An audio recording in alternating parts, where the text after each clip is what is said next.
Hello and welcome to The Download from Wise Woman and Wordsmith, where insight meets inspiration.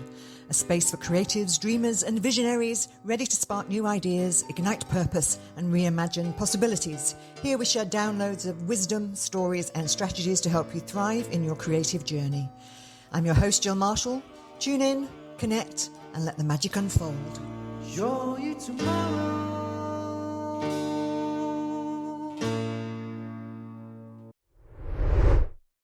Welcome back to The Download from Wise Woman and Wordsmith, where we explore creativity, intuition, and the ways in which the world interacts with the work that we bring into it. Today we're diving into something fundamental for all creatives, the importance of being recognised for your work and perhaps maintaining creative influence over it, while still allowing it to evolve and reach new audiences, or sometimes any audience. We're seeing this unfold right now with Helen Fielding and the latest Bridget Jones film, Mad About the Boy. Fielding, the original author, has been deeply involved in the adaptation, keeping a firm hand on the creative tiller while working alongside filmmakers and actors who admire her. She headlines as the writer of the screenplay. She's an exec producer alongside Renee Zellweger, and she's lovingly recognised at the junkets by cast members as both the original creator and a member of the current team. Even Hugh Grant, who's known for being a bit curmudgeonly, has said that the book and the script made him cry. And even having Mark Colin as a ghost-like figure in the film doesn't detract from it at all, so deftly is it handled. It's an approach that ensures her vision remains intact, while allowing for the necessary shifts that come with turning a book into a movie. Not all creatives get this balance right. Some remove themselves entirely from adaptations of their work, sometimes by choice and sometimes by the choice of their collaborators, and sometimes to the benefit of the project, sometimes to its detriment. Others remain involved but exert too much control, creating tension or even limiting the success of the adaptation. Today, we'll explore these different approaches, from the hands-off to the overbearing, and see how Helen Fielding seems to have struck the perfect balance. So, is Helen Fielding a model for creative recognition and collaboration? I would say yes. Her involvement in Mad About the Boy is a masterclass in how an original creator can maintain authority and respect while allowing the medium to evolve. Unlike some authors who sell the rights and step away, Fielding has embraced the process, becoming a co-creator rather than just the source material's originator. This isn't the first time she's taken this approach. Her involvement in previous Bridget Jones films ensured that they retained all the wit, the charm, and the satirical depth of the books. Fielding's influence has meant that Bridget has remained a cultural icon, not just in literature, but on the screen.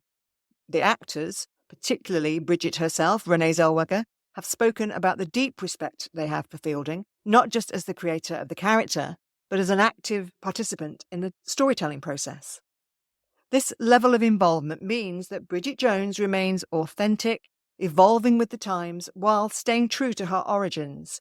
Fielding is being recognised not just as the source of the story, but as a creative force who continues to shape it.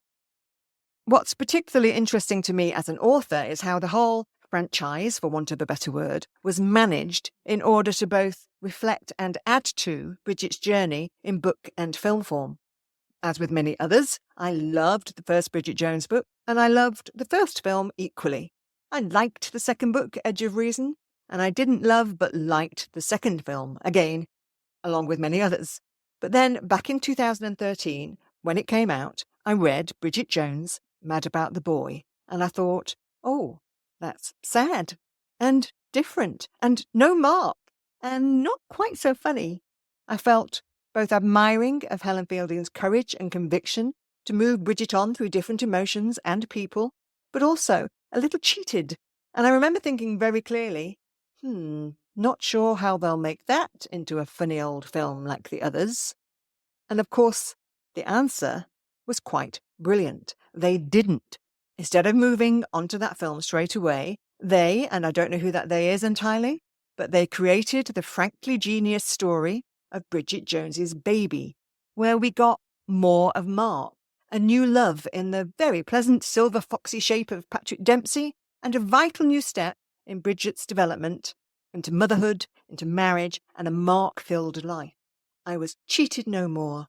Elizabeth got her Darcy and the dream was complete.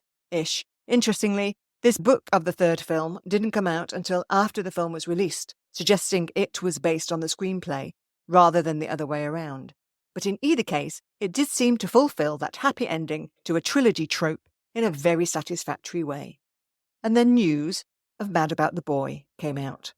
That third book, now a fourth film, I mused. I wonder how that will work. And the answer is, again, brilliantly. And to me here, the timing is everything. After the strangeness of the last few years, we can all understand grief and loss and confusion about how life doesn't quite turn out how we expected. Bridget herself is both old enough to have new, funny challenges from the complexity of her everyday life and the loss of Mark, and young enough to look for new love. We're more familiar with stories of older women, younger men relationships, with a whole tranche of films covering that angle in recent years. We also know that love goes on, even in the most difficult of times. And now we're blessed with the fantastic original cast and the reappearance of Daniel, at the same time as witnessing the incredible authenticity and vulnerability that actors the quality of Leo Woodall and Chiwetel Ejiofor can bring to the screen. This film is a triumph, and when I reread the book, as I did between repeat viewings, I saw how much of what we see in the film appears in the original story, but is cleverly edited and vibrantly transferred to the film. And Fielding appears, although I can't swear to it of course, to have been deeply involved at every step. Now, of course, it helps that she created a massive bestseller in the first place and became synonymous with her character. The lower profile the author, the lower the chance of having much say. But Helen Fielding has written other novels, which, yes, I've also read, that didn't have the same impact. And my guess is that her success is that she's probably as funny, generous, and quietly strong as Bridget herself. So what about the hands-off approach when stepping back works? Some authors take a very different path, choosing or being chosen to let go entirely once their work is adapted. Sometimes this works well, especially when the source material provides a strong foundation, but perhaps requires a different creative vision to translate it successfully to screen. An example, Anne Fine wrote Madame Doubtfire, the book on which the Robin Williams classic Mrs. Doubtfire was based. She had little active involvement in the film's creation, and yet the result was a beloved movie that expanded on her original work in ways that made it more widely appealing. By stepping back, Fine allowed filmmakers to shape the story into something fresh, while still keeping the core themes intact. I happened to interview Anne Fine back in the day, when Mrs. Doubtfire the film was proving such a success, and while she wasn't happy that the final film bore only some resemblance to her original book, she was also resigned to the fact that once she'd sold the rights, it was more or less out of her hands. Similarly with John Marsden and Tomorrow When the War Began. Marsden's gripping novel about Australian teenagers resisting an invasion became a major success, and when it was adapted into a film, he chose not to interfere. This decision to let others handle it ensured that the adaptation was made on its own creative terms. Again, I met John Marsden, who has very recently passed, on a brilliant writers' retreat he ran some years ago. He was very open about not liking some of the things that had happened to his book, but also practical about what it meant to have your book transferred to the screen. He also, by the way, on that course, declared that the worst publishers in the world were the ones I'd just signed a deal with. So we had considerable back and forth over the years about that and other things, and he was always generous and open, and I've no reason to doubt that he meant what he said about the book-to-film adaptation. Both of these cases show that sometimes a creator's recognition isn't tied to their ongoing involvement, but rather to the strength of the work itself. Of course, as both felt happen to a degree, this approach carries risks. Without the original creator's input, there's always a chance that the essence of the work could be lost or misrepresented. On the other hand, there's the overbearing approach, when too much control harms the project. Some creators maintain an iron grip on their adaptations, to the point where their involvement stifles the project rather than enhancing it. A classic example is E.L. James and 50 Shades of Grey. The 50 Shades series was a global phenomenon, but when it came to adapting the first book into a film, E.L. James insisted on creative control. Reports of clashes between James and the film's director became industry legend. James's insistence on sticking rigidly to the book's details led to a film that many critics felt lacked nuance and depth. The result? A financially successful but creatively stifled adaptation that could have been something more dynamic if James had allowed experienced filmmakers more freedom. And then there's J.K. Rowling and Fantastic Beasts. She's another fascinating case study. While her close involvement in the Harry Potter films ensured that they stayed true to the books, her deeper role in writing the Fantastic Beasts films has been more controversial. Without the guiding hand of an experienced screenwriter, these prequel films have suffered from somewhat convoluted plots and inconsistent character development. Rowling's brilliance as a novelist doesn't necessarily translate all the way into the script writing, and the diminishing success of the Fantastic Beasts series perhaps reflects that challenge. These examples show that while creative recognition is important, there's a fine line between maintaining a say in your work and overstepping into areas where collaboration is needed. So, back to Helen Fielding. How has she managed to walk this tightrope so effectively? The key seems to me to be respect. Involvement in the Bridget Jones film has never been about dictating every aspect of the adaptation, but rather ensuring that Bridget's voice remains consistent. She's worked alongside directors and actors in a way that fosters collaboration rather than conflict. This approach has meant that Bridget Jones has thrived across different media, with each adaptation feeling both true to the original while also bringing something new to the table. The respect she receives from those she works with is evident. Renée Zellweger has often spoken about how much she values Fielding's vision, and the filmmakers have consistently credited her with keeping the heart of Bridget Jones alive. Fielding has ensured that she's recognised not just as the creator, but as an ongoing creative force in the franchise. So, what can we, as creatives, as downloaders, take from this? I've been lucky enough to have these kind of discussions with collaborators taking my books onto the screen in different ways, and in all cases have found them inclusive, considerate, and yes, respectful. They want to know what you think, right down to thrilling discussions about who you feel should be cast in any given part. That is by far my favourite part. So here are some guidance notes. Firstly, know when to stay involved.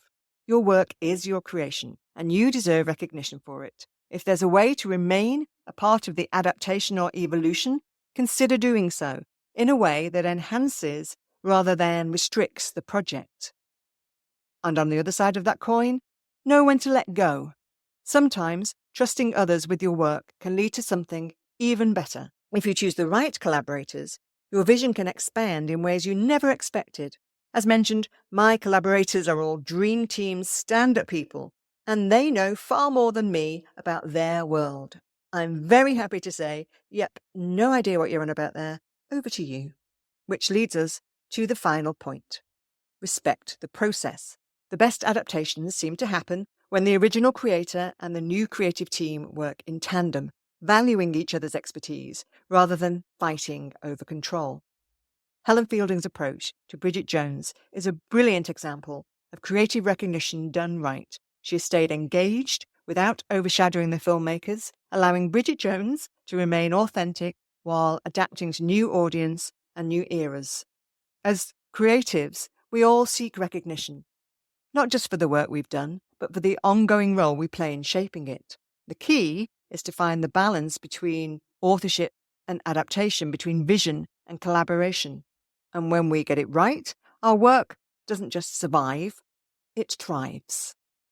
So, until next time, stay open, stay curious, stay collaborative, and stay connected. And go and see Bridget Jones' Mad About the Boy, if you haven't already. Take tissues. You can thank me later. Thanks for tuning in to the Download podcast. Feel free to like, comment, and share, and all of that good stuff. And for more about my books, coaching, and business services, please check out wisewomanandwordsmith.com.